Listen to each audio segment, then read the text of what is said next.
So here we are, step 22, which is the wheel assembly. So obviously we have 4 of those, and what we're going to need to do is grab a tire along with a foam bit along with a wheel.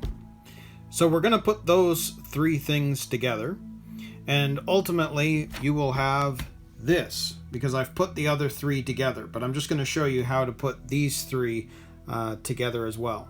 So first off, with this one, I've decided that I want the logo side in. So I'm not going to use the white pen to make this sort of like the, you know, the raised lettering. I've decided I just want this smooth. So we're going to need to make sure that this is on the front. But first we got to get this piece of foam in the tire. I thought this would be more trouble than it actually is. It's not too bad. Once you kind of get it started, you can just move it around and it goes in quite well. So I just keep using my thumb and going around and around and around. And it seems to work, and you kind of got to pull the edges out a little bit as you go, even on that side. And when you get to the inside, so like most of the foam is now in, I try and find the edge of the foam on the other end and then squeeze it together so that the joint comes up nice and smooth, and it is there. It's kind of hard to tell maybe in the camera, but that's easily done. So now the foam is inside. So now again, we want the non-lettering on the outside, and we'll just push this in and grab the tire, go around. This part's, yeah, it's really not too bad, but it takes a little bit because there's also the foam inside there now too. So you just got to make sure that the foam is out of the way of the tire. Oop, there we go. And then on this side, we're going to end up squeezing it back. Because you can tell whether the tire actually is in properly simply by seeing how the wheel is fitting. So you see on the edges of that, it looks good all the way around. There's no extra edging. On this side, oh, well, actually, because of putting in the other side, it's fine. So you see how it's a nice fit around the edges, and same again on the other. Now, it says to use some type of glue to cement the sponge to the inside, like rubber cement. I'm not doing that. I don't know. If for some reason I see a problem, I'll change that. I do notice that they're talking about using instant cement around the edges as well. Again, I'm not bothered at this point. But if I find that, you know, through use, that when you accelerate hard, the wheel starts spinning inside the tire, and without the, you know, you're not getting the traction, then I may take it apart and do some gluing on the outside. But for now, I'm going to leave it as is. I think in some ways with the sponge and everything else, it's going to be okay on if it doesn't, you know, move. So it's fine. So there we have all of our 4 tires ready to go. So we will now move on to step 23, which is attaching the wheels. And again, because we are using the long wheel base, you can see on the long wheel base, the shocks are on the inside. The short wheel base, the shocks are on the outside. There's just a slight difference in how you're putting it together. I mean, essentially you're putting this together exactly the same way, because if you look at the instructions, it's still doing the same thing.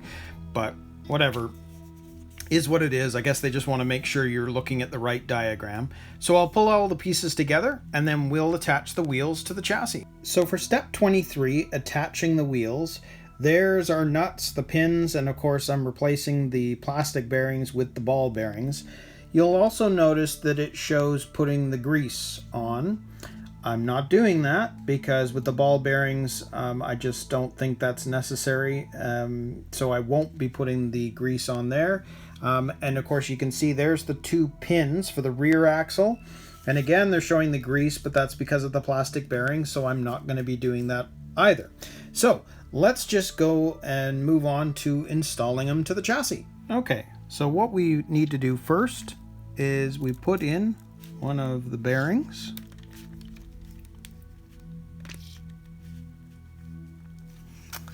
Then we take one of the little pins. Now what I make sure of is that the hole that it's to go in is parallel to the desk, just so it doesn't slide out.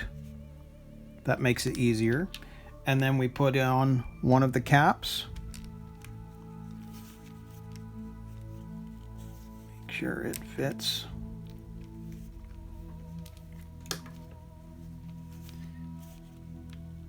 Which it does. Then we grab a tire. And then we grab a wheel nut.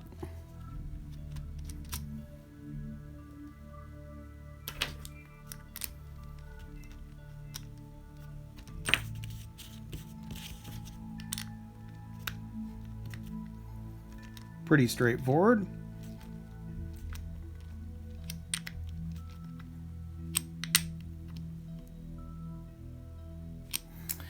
And there we have it. There is one tire done. So I'll put the other front tire on and then we'll move to the back. So you can see for this side, we need to put a bearing on one end and a bearing on the other.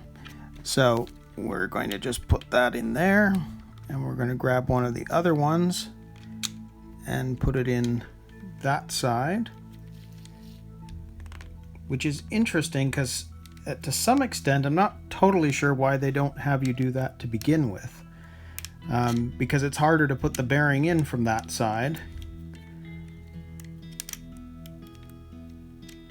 Would have been easier just to slip this pin in after, beforehand, actually. But anyways, it is done. So same idea. Make sure that the hole is parallel to the desk. Then slide on one of the hubs.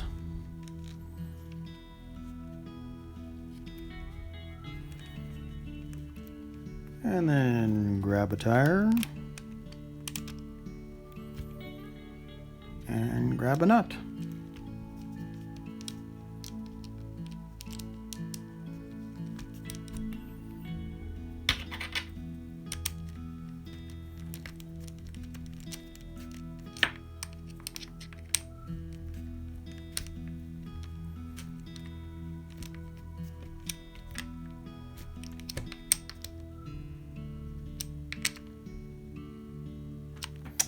And there we go. There's the rear tire. So we'll just put on the other one and then we can move on to the next step. So there we go. All 4 tires are on. I'm loving the look of this, so this is awesome. So we can now move on to step 24, which is attaching the body mounts.